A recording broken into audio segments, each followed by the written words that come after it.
नीलम दीदी जी का जन्मदिन अब समाप्त हो गया। अब हमें क्या करना चाहिए, अपने गुरु का काम कैसे करना चाहिए, इस बीच में हमारे रांची मुख्यालय उपवन से एक नई संदेश उड़ के आया है व्हाट्सएप के थ्रू और फेसबुक के माध्यम से। और मैं आपको बताने का प्रयास करता हूं कि जब भी कोई नया संदेश आता है मैं आपके बीच पहुंचाने का प्रयास करता हूं, चाहे वो संदेश छोटा हो या बड़ा हो, मैं आपके पास पहुंचाने का प्रयास करता हूं। तो आपसे छोटा सा रिक्वेस्ट है भैया कि आप मेरे चैनल में पहली बार हैं तो चैनल को सब्सक्राइब कर लीजिए। देखिए, बहुत ही धूमधाम से नीलम दीदी का जन्मदिन हुआ और हम सभी लोग उनके नाम पर एक एक पेड़ लगाए। और आपसे रिक्वेस्ट है कि उस पेड़ को आपको ध्यान रखना है, ये नहीं कि हम पेड़ लगा लिए और अब हो गए फुर्सत, तो ऐसा नहीं करना है, उस पेड़ का ध्यान रखना है। चलिए आपसे बताने का प्रयास करूंगा कि जो रांची मुख्यालय से जो बड़ा संदेश आया है वो क्या है। और वह ये है कि हम सब साहब दीदी का दर्शन करने के लिए रांची उपवन जा सकते हैं, लेकिन कब कब। वीडियो पूरा ध्यान से सुनिएगा, अगर मिस्टेक करेगा तो उनका दर्शन के लिए आप जाइएगा पर उनका दर्शन नहीं हो पाएगा क्योंकि उपवन बंद मिलेगा। तो मैं आपको बताने का प्रयास करता हूं कि कब कब उपवन खुला रहेगा, आप जाके दर्शन कर सकते हैं।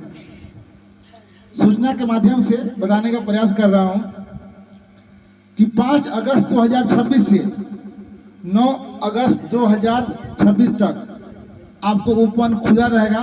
ध्यान दीजिएगा, 5 अगस्त 2026 से लेकर 9 अगस्त 2026 इसके बीच आप जा सकते हैं। दूसरा है 16 अगस्त 2026 को मुलाकात होगी, सिर्फ एक दिन के लिए, 16 अगस्त बस। अगर 5 अगस्त से लेकर 9 अगस्त के बीच में अगर नहीं जा पाते हैं तो 16 अगस्त को जाइए, उस दिन उपवन खुला रहेगा और आप साहब दीदी का दर्शन कर सकते हैं। तीसरा डेट आया है 18 अगस्त से 23 अगस्त 2026। 18 अगस्त से 23 अगस्त 2026 तक खुला रहेगा, आप जाके उनसे मुलाकात दर्शन कर सकते हैं।